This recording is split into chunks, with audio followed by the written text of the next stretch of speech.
YouTube, my name is Shirria. This is the Shirria Mac channel where I am documenting my journey towards debt freedom in hopes to build wealth, retire early, or become work independent. If you are new here, thank you so very much for clicking on my video, and if you are a returning subscriber, thank you so very much for coming back. And if oh, look at that, look. Anyhow, if you are a new viewer, if you're new and you're a viewer but not a subscriber, please consider subscribing because I am trying to reach 1,000 subscribers. My original goal was by the end of 2020, but you know, it's a little inconsistent. But you know what? I'm working on that. Anyhow, in today's video, I am going to share how I was able to pay off nearly, but not quite, $30,000 worth of debt. $27,563 to be exact. Not to mention, I cash flowed $6,000 worth of Murphy's expenses out of pocket. So, I am going to share with you the 4 ways I was able to accomplish such an accomplishment. Let's get into it. Way up. So, the first way I was able to pay $27,000 worth of debt was I increased my income. Yes, that makes sense. That is right. I increased my income. So, to go into detail, refresh my OGs, and inform my new viewers, I increased my income. I have 3 jobs. My first job, I work as a child protective services social worker. I work on call, so I work 7 days on, and then I'm off 7 days, and I work in the evening. There is a vlog where I brought you guys along to my job, and it kind of explains why I want to leave my job. Until I find another job, that is the job I am working. But because I worked on call and I worked 7 days on, 7 days off, I was able to acquire 2 other jobs. So my other job, I am a licensed clinical social worker in the states with an S, of North Carolina, South Carolina, Maryland, and Virginia. But for North Carolina, I do offer clinical services or therapy, so to speak, to underprivileged individuals who receive services from the health department and are not insured. So I work that job 2 days a week, 6 hours a day, for a total of 12 hours per week. And you don't really see me budget that income because that income solely goes towards debt. Every now and again, I may do a budget for it if I have quite a few things I'm trying to accomplish. The other reason you do not usually see that income budgeted is because it falls on the opposite weeks of my full-time and my other part-time paycheck. As for my other part-time job, it is a consulting job. I go into that place twice a month. I review some groups, I offer some clinical supervision, and I review and audit the notes, and I get paid on the 15th and the last working day of that month. And that job income coincides with my full-time job income. So usually on my budgets, you will see my full-time job and my part-time job income budgeted into that budget. The second way I was able to pay off over $27,000 worth of debt was by budgeting. Again, the template that I use to budget is on Etsy for $1.25. But you can go back through some of my 2020 videos. You see that I budgeted pretty regularly. Up until Murphy moved up in this crib, I was budgeting regularly. And I'm kind of surprised at how consistent I was. But tracking your expenses, first realizing how much money you make is an eye-opener. You know, you get your paycheck or your check stub and you look and you're like, oh, the same such and such and such. But when you actually break it down, at least for me, it was a revelation. Like, seeing that, like, sometimes, it's particularly when I eliminated a lot of the debt, $1,600 pay period, when you have like $700 in minimum credit card payments and car loans, looks a lot different than $1,600 when you just got to pay your four walls. And so you know, that was kind of motivating for me, and it really helped me to be accountable for my money, realizing where my money is going as opposed to where it was, tracking all my income, setting up cash envelopes and sinking funds. All of that really aided in my success towards paying off that debt, and I feel very confident that it's going to be just as successful for my 2021 goals. The next thing is I tracked my progress. You hear all about the baby steps, and most of the people on this journey are in baby step 2, where they are eliminating all of the credit card debt. The first baby step is to save $1,000 of an emergency fund. I do have that. I actually have one for my home and one for my rental property, only because my daughter lives in my rental property.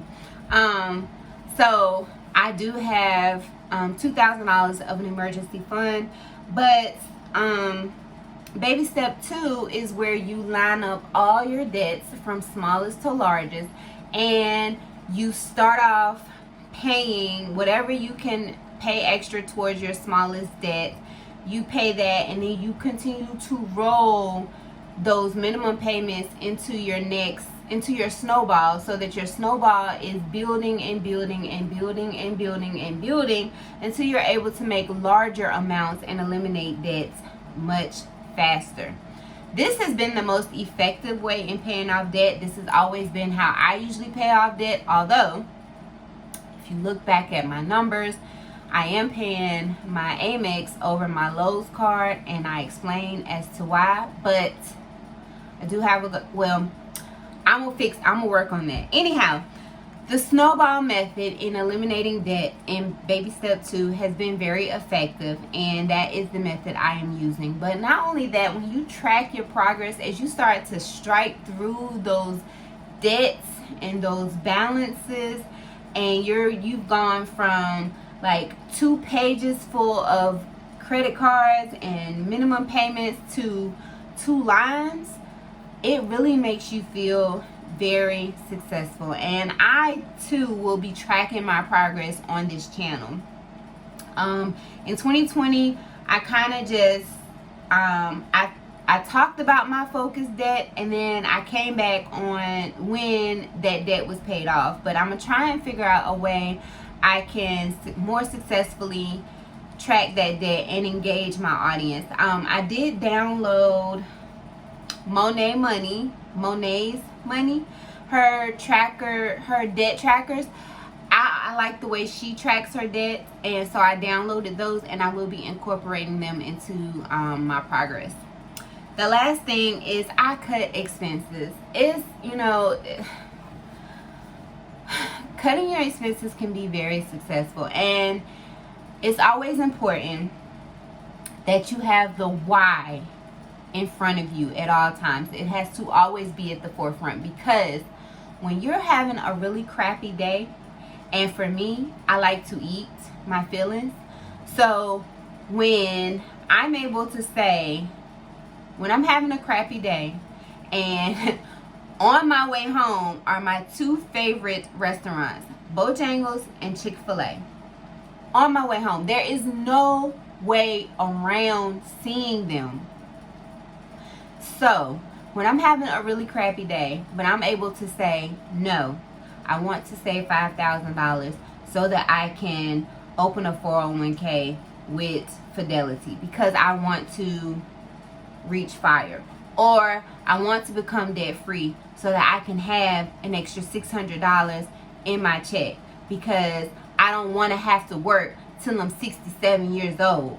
Or I'm not going to eat Chick-fil-A today. I'm going to go home and eat some cereal, because that $5 could help me pay down my mortgage because I want my mortgage paid off in 10 years instead of 30, because I want to leave my job, because I want to retire early, and I don't want to keep paying the mortgage payment. You know, whatever your reason is, have it at the forefront and continue to remind yourself and justify why you are making such sacrifices. And as your dreams or your goals or your aspirations or your why becomes more attainable and more reachable and more clear in your vision, driving past Chick-fil-A will be a whole lot easier. But until then, just keep telling yourself that. But I cut those expenses. So eating out was one of the expenses I cut out. Obviously, I do still have a small, like $20 per pay period, and those are just for those days that I really just want to enjoy a nice meal in my car on my lunch break, or have some me time. Sometimes it doesn't even have to be a whole meal. Maybe sometimes it's just a fry and a tea. But in addition to cutting those expenses, like reducing, I'm not saying cut it out. You know, you do what works for you. What works for me was cutting it completely out. Some of the categories, and some of them I just had to reduce the amount. So I shared a video early 2020 of things I no longer buy. I think it's called Things I No Longer Buy, or Things I Sacrifice to Become Financially Free. I'll link it over in the cards. But it was about 10 to 12 things that I cut out. Most of those things have still been cut out of my budget. I did reduce my gym membership, but I have not gotten rid of it. And I did add Audible back into my life because I love educating myself. I love reading and or listening to books. So that was an expense that was justifiable to me to keep. Other things, if you do not want to watch the video, I encourage that you do. But if you do not, some of the things I talked about was like expensive coffee, like Starbucks and Dunkin' Donuts, you know. No. Sneakers. I'm still on the fence with that. I didn't buy any last year. No, I did. I bought a pair of workout sneakers, and they are very comfortable and was very much worth it. But I reduced the amount. Perfumes, I still have a full tray. Probably won't be buying anymore. I have been tempted, but I haven't bought any. But I have not purchased any. And it's a bunch of other different things, like getting my nails done. Like, I want nice hands to go with my nice ring, but I also want to pay it off mortgage, so no. So those are some of the things that I eliminated. I suggest that if you are just now starting your financial journey and you are very strapped for money, the first thing I would recommend you do is go through your expenses. If you slide your card for everything like I do, or I did, well, I'm currently doing, but I'm gonna stop.